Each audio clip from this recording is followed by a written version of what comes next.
YouTube, what's going on, man? It's your boy Groovy. It's your girl Mani. And we are back with another video, man. In today's video, we are reacting to the infamous scene that took Good Times off the air for good. Now, I used to love this show, man. I grew up on this show. What about you? You used to watch Good Times? No. I've seen some clips, maybe scenes, but I never watched a full episode. This is a dope show, man. I used to always watch this show. This show used to always be on my television somehow. I don't know how, but it used to always just be playing on my TV, and I used to just sit there and watch it as a kid. It's very funny, a lot of humor in this, a lot of real life situations going on in this, you know, TV show, you know what I'm saying, man, with low income families and stuff like that, man. So I was wondering why I don't really see this show too much on air. So hopefully this video explains why this show hasn't been coming on air. You know what I'm saying? I haven't been seeing no reruns, no nothing like that. So let's see why. So before we hop into the vid, like the video, comment down below any videos y'all want us to react to next, and last but not least, subscribe. Yeah, well, I just undecided for you. So you got a full-time job right here in this house. You ain't putting in time in nobody's kitchen. James, here I am. JJ. There is dignity in all work. It's not the kind of work you do that gives you dignity. And he was not about to have a disruptive factor. That was me, a disruptive factor. I got the call. We were on hiatus when I found that I was no longer to be a part of the show. And did you know that a scene in Good Times caused the show to end? It was a popular TV series in the 1970s, but one scene made people very upset. Why did this scene lead to such a big reaction? What was in the scene that bothered viewers and network executives? Is he here? Is who here? I don't know his name, but he's tall, skinny, and beautiful. Hold on now. The show was known for its humor and serious topics, so why did this particular moment cross the line? Join us as we explore the infamous scene that changed everything for Good Times and why it never returned to our screens after that. What really happened? Good Times, you little lady. Good Times is one of those TV shows that many people remember fondly. It first aired on February 8, 1974, and ran until August 1st, 1979. This show quickly became a classic. It told the story of the Evans family, a black family living in a Chicago housing project. The show tackled serious issues like poverty, family struggles, and the hope to overcome hard times. Even though it was about a black family, its stories connected with many people from different backgrounds. Facts. One of the best things about Good Times was its humor. The characters made us laugh, even when times were tough.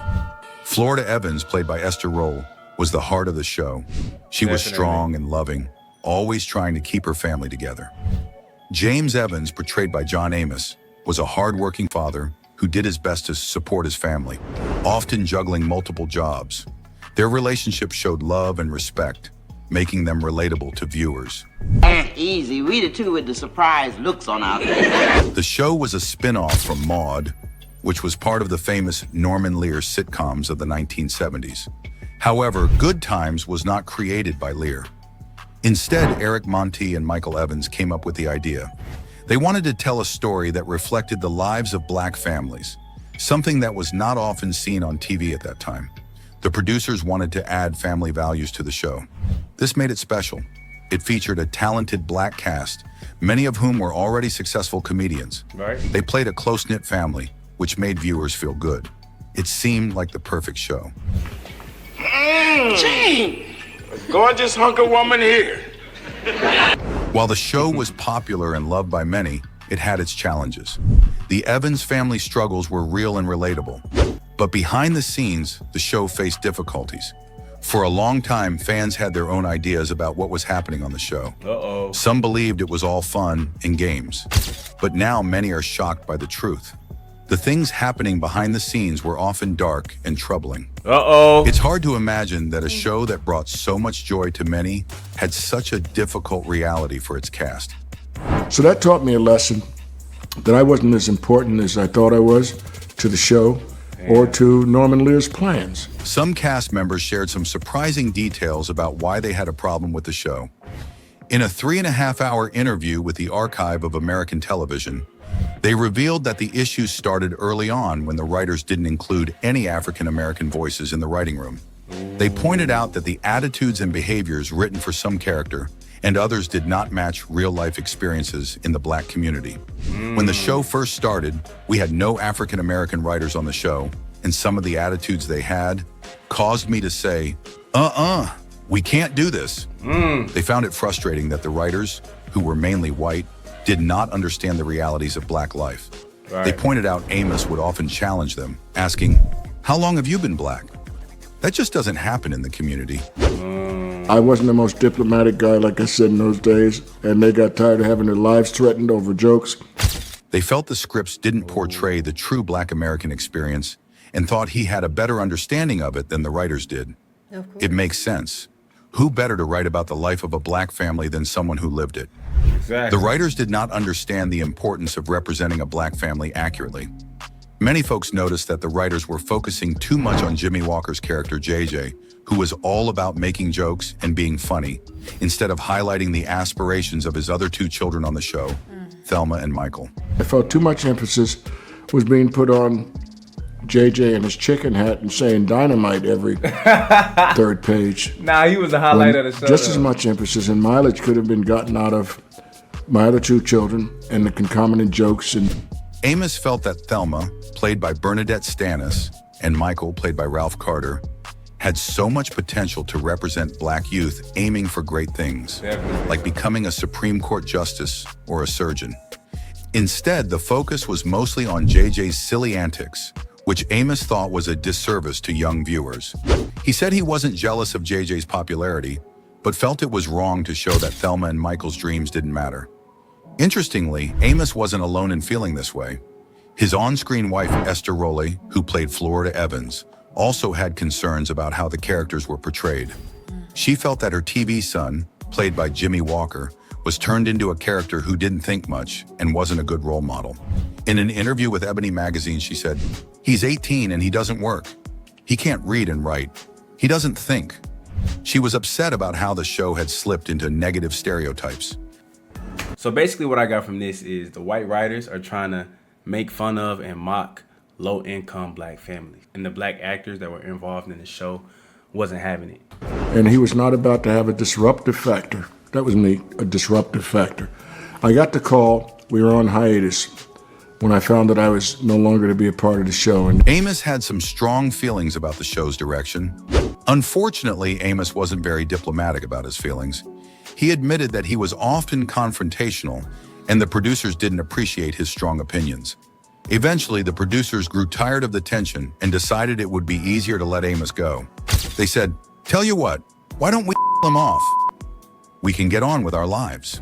Damn. Amos learned a tough lesson from this experience. He realized he wasn't as crucial to the show as he thought he was. Amos was still let go after the third season. At first, the reason given was that Amos wanted to focus on his film career. However, in a 1976 interview, he revealed the truth. Norman Lear, the show's creator, called him and told him his contract wouldn't be renewed. Amos felt this was essentially the same as being fired. Instead of recasting the role of James Evans, the producers decided to write him off the show.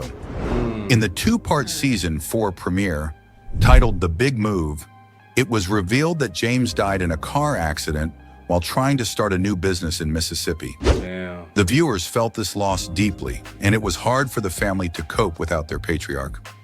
I'm ready to make the supreme sacrifice and give up a day of school for Daddy's sake. The show was canceled. The show had many ups and downs, especially with the changes in its characters and storylines. Meanwhile, the actress who played Florida, Esther Roll, had her own struggles. She stayed on the show for that season, but eventually decided it was time to leave. The writers were kinder to her character than they had been to James. They wrote her off by having Florida remarry and move to Arizona, leaving the Evans children to handle life on their own. No. This change in the family dynamic shifted the tone of the show. As the 5th season began, the show focused on the remaining Evans kids as they tried to live without their parents. Although this season introduced memorable storylines, like the one with Janet Jackson playing an abused child named Penny, it didn't help ratings, which began to fall. Before season 6 started, CBS and the show's producers knew they had to act fast to save the show.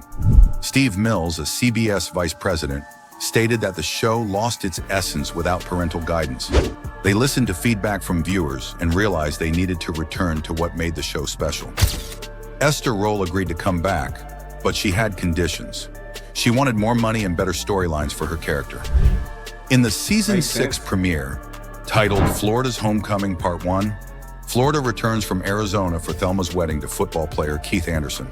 The excitement of her return brought a sense of hope to the show, but sadly it wasn't enough to boost ratings. Despite Rolle's return, CBS decided to cancel Good Times during the 1978 to 1979 season. The series finale, titled The End of the Rainbow, wrapped things up nicely for the characters. J.R.I.J. finally got his big break as a comic book artist. He created a character named Dinah Woman, inspired by Thelma. Meanwhile, Michael went off to college, and Keith's knee healed, allowing him to return to football. Although the end of Good Times was shocking to fans, it made them more curious about the lives of the cast members. Nearly 50 years have passed since the show first aired, and it left a lasting impact on the entertainment world. Many cast members continued acting, while some choose different paths, and sadly, a few have passed away. Let's talk about the lives of the... Yeah, well, I just undecided for you. See, you got a full-time job right here in this house. You ain't putting in time in nobody's kitchen. James! Before he became famous on screen, Amos was already making waves in the theater. He even started his own theater company, showing his passion for acting.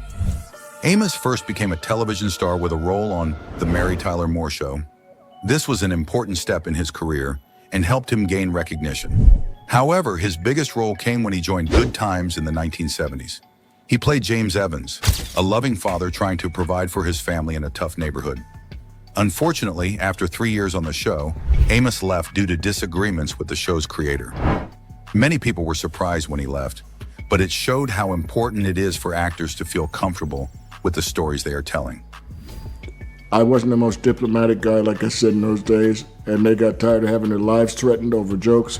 In 1977, Amos starred in the miniseries Roots. His performance was so powerful that it earned him an Emmy nomination. This role helped Amos reach an even wider audience and solidified his place in Hollywood. Amos has also appeared in several films, including the classic Coming to America, where he acted alongside Eddie Murphy. Despite all his success, Amos has always cherished his family life. He is a proud father of 6 children, whom he had with 3 different women. These days, Amos enjoys a quieter life in Tewksbury Township, New Jersey. Although he has been in the news for personal matters related to his family, he hasn't returned to acting recently. James, there is dignity in all work. It's not the kind of work you do that gives you dignity. Before this show, she was already a stage actress. But when she joined Maude, viewers fell in love with her character. They wanted to see more of her, and she quickly became a favorite. After Maude ended, Esther continued to act. She took on small roles in several movies, including Driving Miss Daisy and My Fellow Americans. Esther didn't stop there. She also had important roles in other TV shows. Her hard work paid off, and she won several awards during her career. One of her biggest achievements came in 1978 when she won an Emmy Award for Outstanding Supporting Actress in a limited series for her role in the television film Summer of My German Soldier. This was a proud moment for Esther and showed how talented she was. And the winner is Esther Rolle, Summer of My German Soldier.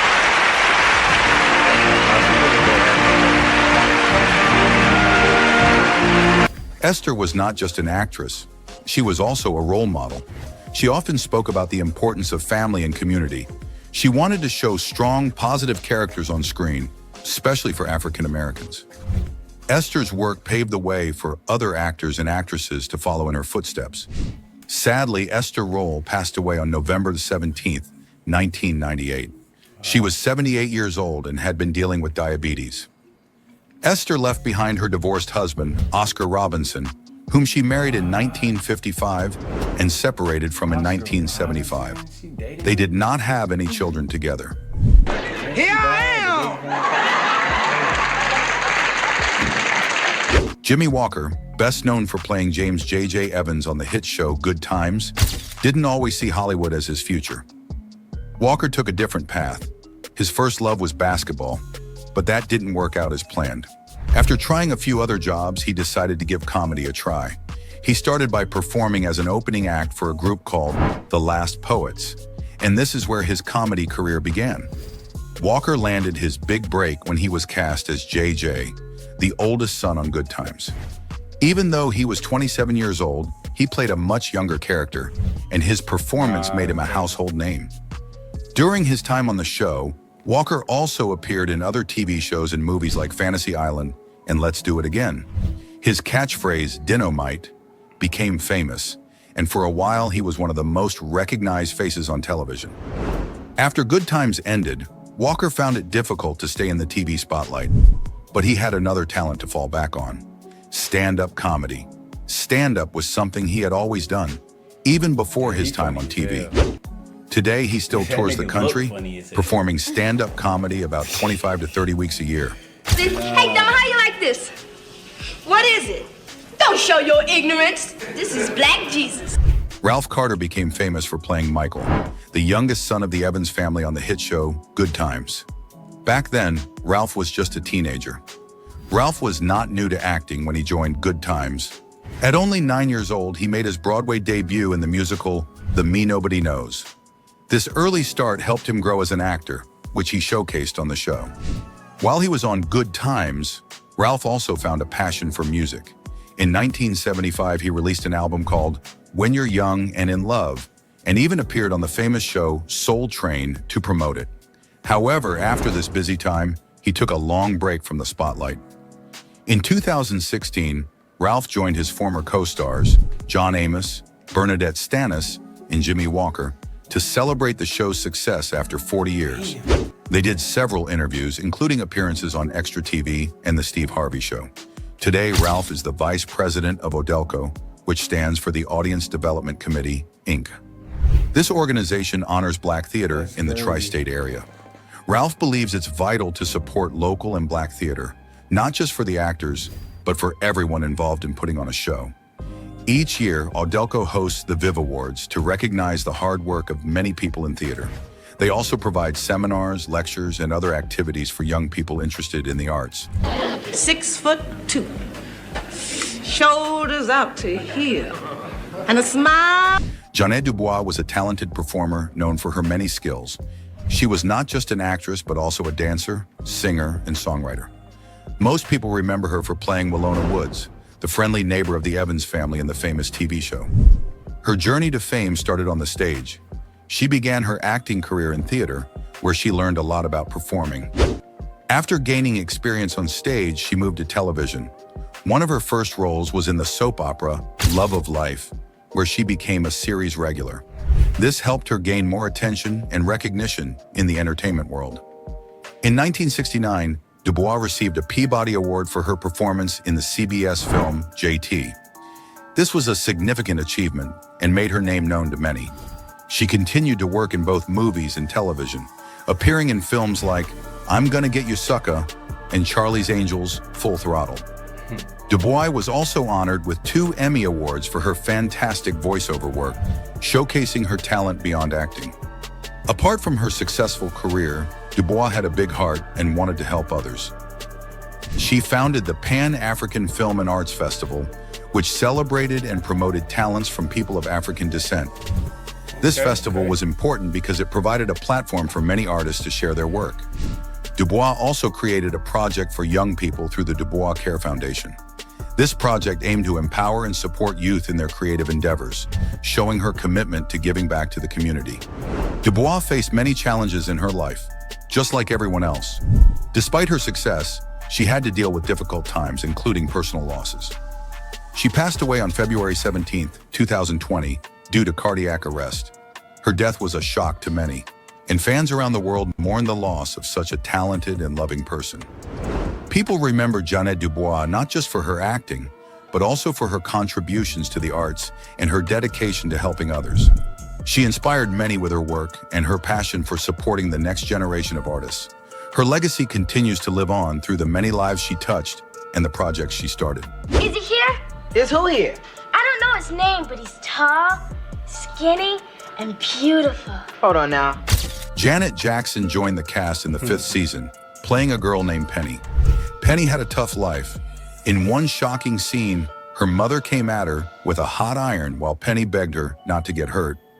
It was a powerful moment that showed the struggles Penny faced.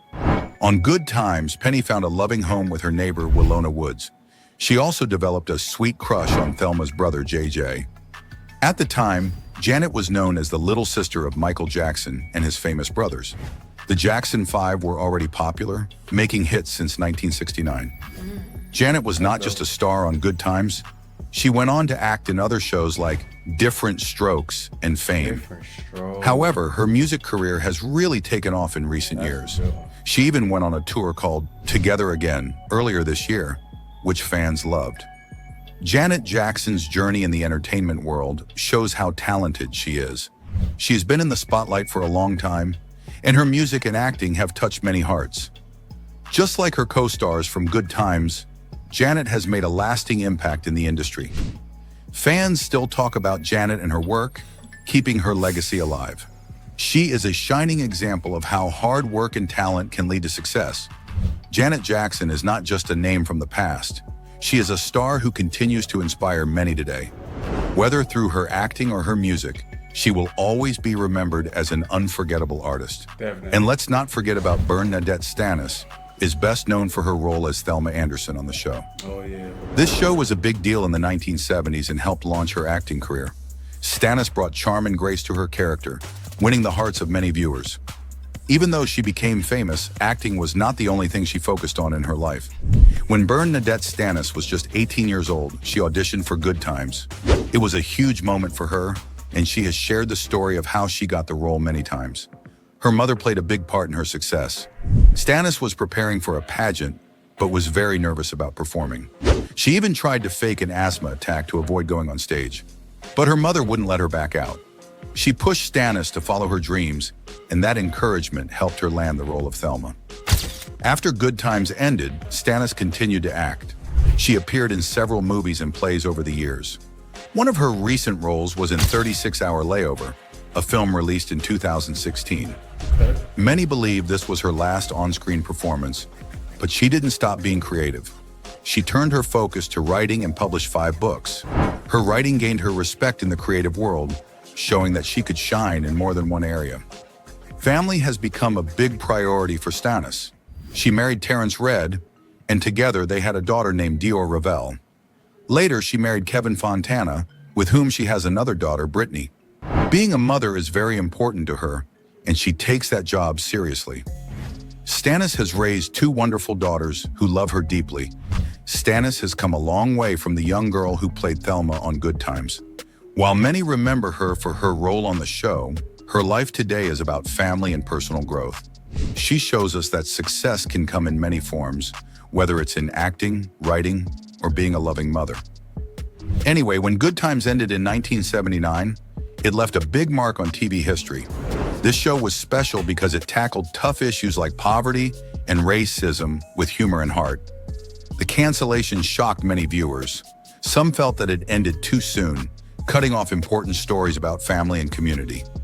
Even after it ended, Good Times influenced future shows by showing that sitcoms could tackle serious subjects. Today, Good Times is remembered as a groundbreaking show. It showed the strength of a family facing struggles together and inspired many people in the entertainment industry to tell their own stories. The show still holds a special place in our hearts and teaches us about resilience and hope. All right, man, that was a good video right there, man. I learned a lot about Good Times and the whole cast.